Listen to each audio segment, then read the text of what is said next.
नमस्कार प्रिय दर्शकों, आप सभी के सम्मुख उपस्थित हूँ सामुद्रिक शास्त्र से एक अत्यंत महत्वपूर्ण विषय को लेकर।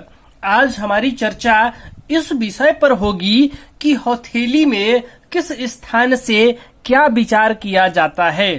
प्रिय दर्शकों, यह जानना सबसे पहले आवश्यक है, क्योंकि किसी भी प्रश्न के समाधान के लिए या उस प्रश्न को देखने के लिए हमें यह ज्ञात होना चाहिए कि हथेली में किस स्थान से हमें क्या विचार करना है।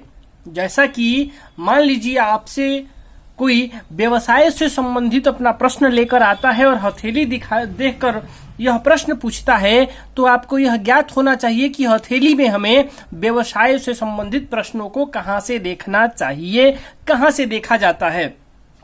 तो प्रिय दर्शकों, इसलिए आज का विषय बहुत ही महत्वपूर्ण है, खासकर जो हस्तरेखा सीखना चाहते हैं। हस्तरेखा सामुद्रिक शास्त्र के विद्यार्थियों के लिए आज का वीडियो विशेषकर लाभदायक होगा। हथेली में कौन से स्थान से क्या देखा जाता है। जीवन में भौतिक सुख सुविधाओं को देखने के लिए हमें हथेली में किस पर्वत को देखना है, इन तमाम विषयों को हम समझेंगे कि जो जीवन से जुड़ी सभी प्रश्नों का समाधान और वह प्रश्न विचार हथेली में किस स्थान से किया जाता है। प्रिय दर्शकों, कार्यक्रम में शुरू से प्रारंभ करूंगा कि आप हथेली देखना कहां से प्रारंभ करेंगे, विस्तार से बताऊंगा। कार्यक्रम प्रारंभ करूं उससे पूर्व आपने अभी तक हमारे YouTube चैनल को सब्सक्राइब नहीं किया है तो कृपया चैनल को सब्सक्राइब कर ले और साथ ही बेल आइकन का भी बटन प्रेस कर दीजिए, ताकि हमारी नवीन वीडियो का नोटिफिकेशन आपको सबसे पहले प्राप्त हो सके। और जिन दर्शकों ने सब्सक्राइब कर दिया है उनके लिए साधुवाद, धन्यवाद। प्रिय दर्शकों, जब भी आपको हथेली देखना पड़े तो आप सबसे पहले देखें कि आप कौन से हथेली देख रहे हैं। आप सभी जानते होंगे अक्सर कि आपको दाहिने हाथ का हथेली देखना है, लेकिन यह नियम नहीं है। नियम है कि यदि आप महिला की हथेली का अवलोकन कर रहे हैं, महिला की हथेली देख रहे हैं, या आप महिला हैं, आप खुद अपना हथेली देख रही हैं, तो आप अपना बायां हाथ देखें, बाएं हाथ की हथेली का अवलोकन करें। और जो पुरुष हैं वो अपने दाहिने हाथ की हथेली का अवलोकन करें। सबसे पहले आपको देखना है इस हथेली की बनावट। प्रिय दर्शकों, सामुद्रिक शास्त्र में हथेली की बनावटें भी भिन्न भिन्न हैं और उनके अनुसार भी फलकथन है, जिसे मैं आगे के कार्यक्रम में आपको बताऊंगा। आज समझते हैं किस स्थान से क्या विचार किया जाता है, लेकिन आपको सबसे पहले देखना है हथेली की बनावट किस प्रकार है। इस कार्यक्रम में आप इतना समझ लीजिए कि आपको हथेली देखने से अच्छा प्रतीत होता है या भद्दा, इसके अनुसार आप अपने मन में थोड़ा फल जरूर इकट्ठा कर लीजिएगा। जिनकी हथेली सुंदर दिखे, स्पष्ट दिखे, लालिमा युक्त दिखे और मुलायम दिखे, खुरदरा न हो, इस प्रकार की हथेलियां श्रेष्ठ हथेलियों में गिनी जाती हैं। जिनके हथेली में रेखाएं कम से कम हो, लेकिन जो रेखाएं हो वह स्पष्ट हो, इस प्रकार की हथेली उत्तम हथेली मानी जाती है। अब प्रिय दर्शकों, आपको सबसे पहले देखना है मणिबंध। मैंने पूर्व के कार्यक्रम में बता दिया है मणिबंध का रहस्य क्या है, मणिबंध की विशेषता क्या है। तो आपको यह देख लेना है कि हथेली में मणिबंध है कि नहीं, कि मणिबंध पर कितनी रेखाएं हैं और कितनी रेखाएं स्पष्ट है, पूर्ण है।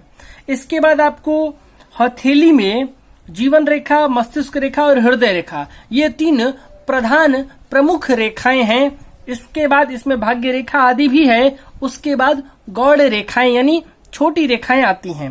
तो ये तीन रेखा को आपको देख लेना है। इसके बाद आप देखेंगे उंगलियों को, आगे के कार्यक्रम में मैं बताऊंगा। आज विशेषकर बात करेंगे प्रश्नों का उत्तर आपको कहां से मिलेगा। तो प्रिय दर्शकों, आप सभी जानते हैं कि हथेली में भी ग्रहों का स्थान है, जिसे पर्वत कहते हैं। तो अब मान लीजिए कि आप जानते हैं कि ये वाला पर्वत शुक्र का पर्वत है, तो इस पर्वत से आपको क्या विचार करना है आज मैं आपको बताऊंगा।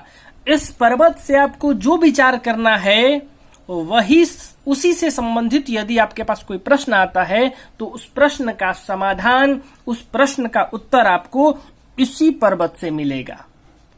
इसी प्रकार ये वाला जो पर्वत है यानी अंगूठा के मूल में आता है, जहां से मस्तिष्क रेखा का उद्गम है, जहां से जीवन रेखा का उद्गम है, प्रारंभ है, तो ये वाला स्थान मंगल का स्थान है प्रिय दर्शकों, और इसको निम्न मंगल कहा जाता है। मंगल का स्थान हथेली में 2 जगह है, मैं दोनों जगह बताऊंगा। और ये वाला स्थान देवगुरु बृहस्पति का है। मध्यमा उंगली के मूल भाग में शनि का पर्वत है, अनामिका उंगली के मूल भाग में सूर्य का पर्वत है, और कनिष्ठिका उंगली के मूल भाग में बुध का पर्वत है, और इसी बुध पर्वत के नीचे मंगल का स्थान है।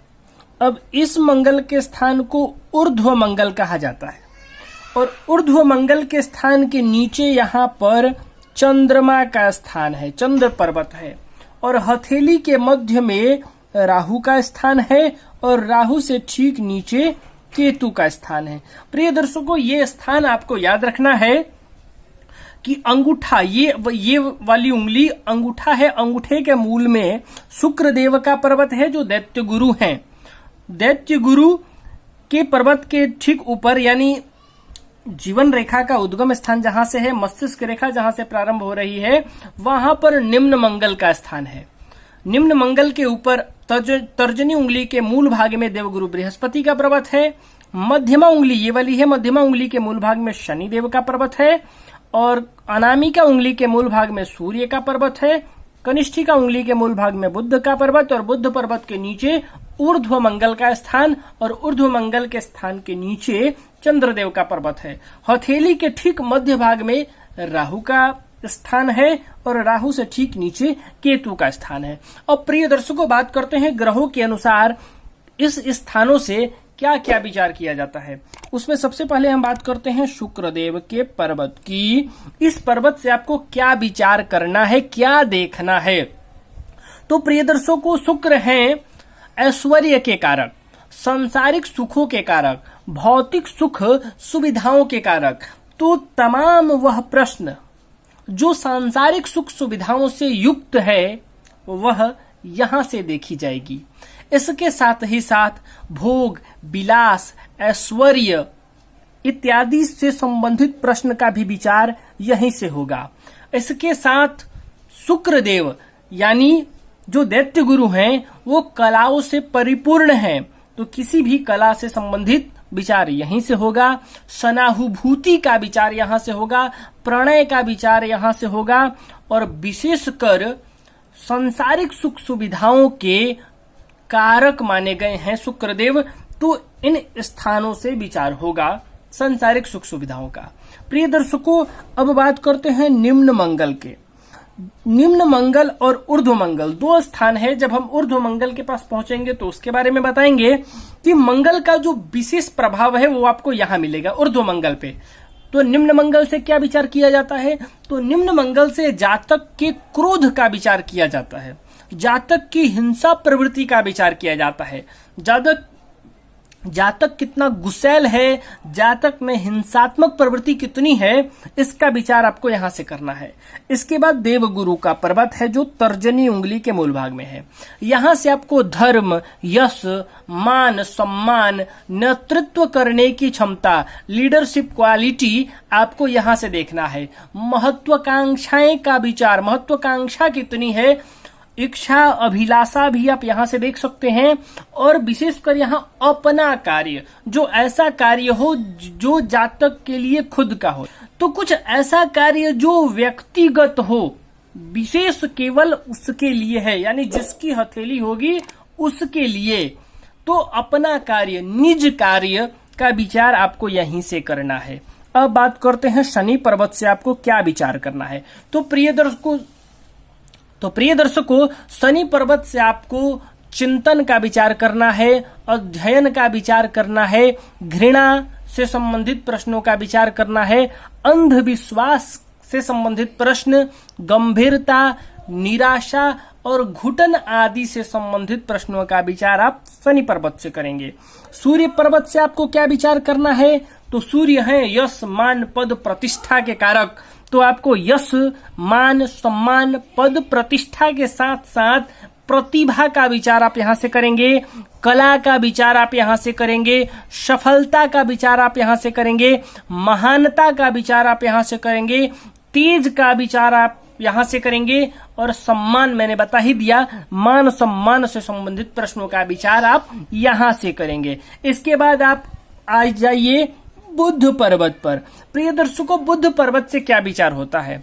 तो प्रिय दर्शकों, बुध पर्वत से आपको व्यवसाय का विचार करना है, आपको विज्ञान का विचार करना है, आपको बुद्धि विवेक का विचार करना है, चतुराई का विचार करना है, चालाकी जातक में कितनी है और जातक की वाणी कैसी है, बोलने में कैसा है जातक, इन तमाम प्रश्नों का विचार आपको बुध पर्वत से करना है। प्रिय दर्शकों, बात करते हैं ऊर्ध्व मंगल के स्थान से। प्रिय दर्शकों, ऊर्ध्व मंगल के स्थान से मंगल से संबंधित जो बातें हैं उनका विचार होता है, जैसे साहस, हिम्मत, नियंत्रण करने की क्षमता, शक्ति और संतुलन बनाए रखने की क्षमता। इन सभी प्रश्नों का उत्तर आपको यहां से प्राप्त होगा। हिंसा और क्रोध आप निम्न मंगल से देखेंगे और ऊर्ध्व मंगल से आप साहस, हिम्मत, शक्ति और नियंत्रण करने की क्षमता आप यहां से देख सकते हैं।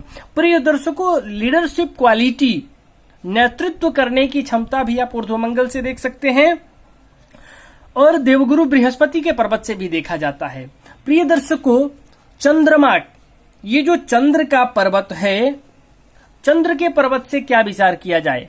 तो प्रिय दर्शकों, चंद्र पर्वत से विचार होता है कल्पना शक्ति की, कलात्मक प्रवृत्ति की, और इसके साथ साथ रहस्य से संबंधित बातों का विचार आप चंद्रमा से करेंगे। और चंद्रमा का एक गुण स्वार्थ भी है, आप इसको गुण कहें अवगुण कहें जो भी कहें, स्वार्थ का विचार आप यहां से करें। चंद्रमा से, चंद्र पर्वत से स्वार्थ का विचार होगा, वासना का विचार होगा और कलात्मक प्रवृत्ति का विचार यहां से किया जाएगा। प्रिय दर्शकों, बात करते हैं राहु पर्वत की। राहु का जो क्षेत्र है, यहां से अस्थिरता और अचानक होने वाली सभी प्रश्नों का उत्तर आपको यहीं से मिलेगा, चाहे वह लाभ हो चाहे वह हानि। अचानक होने वाली घटनाओं का विचार आप यहां से करेंगे, चाहे आपको अचानक लाभ हो चाहे आपको अचानक हानि हो, यानी अचानक एवं गुप्त बातों का विचार, गुप्त रहस्यों का विचार यहां से आपको करना है। जीवन में रुकावट, अड़चने, मुश्किलें, परेशानियों का विचार आपको यहां से करना है। और प्रिय दर्शकों, केतु के स्थान से, केतु पर्वत से आपको लाभ, मोक्ष और हिम्मत आदि का विचार करना है। तो प्रिय दर्शकों, आपको यह सदैव ध्यान रखना है कि हथेली में कौन सा पर्वत किस ग्रह का है और उस स्थान से हमें क्या विचार करना है। यदि आपको यह याद है, यह आप समझ रहे हैं, तो आपके लिए हथेली का अवलोकन करना, हथेली देखना बहुत ही सरल और सुगम हो जाएगा। प्रिय दर्शकों, मैं उम्मीद करता हूं कि आज के विषय आप समझ गए होंगे और यदि इस प्रश्न में, इस विषय में, आज के कार्यक्रम में आपको कहीं भी परेशानी हो रही है, समझ में नहीं आ रहा है, तो वीडियो के कमेंट आपके लिए ही है। वीडियो के कमेंट में आप जाकर अपना प्रश्न लिख दीजिए, उस प्रश्न को पढ़कर और इस विषय को और सरलता पूर्वक समझाने का प्रयास करूंगा। जहां आपको समझ नहीं आ रहा होगा उस विषय को पुनः से समझाने का प्रयास करूंगा। प्रिय दर्शकों, आज के लिए बस इतना ही। आपसे फिर अगले वीडियो में मुलाकात होगी एक नए विषय के साथ। तब तक के लिए अनुमति दीजिए। नमस्कार।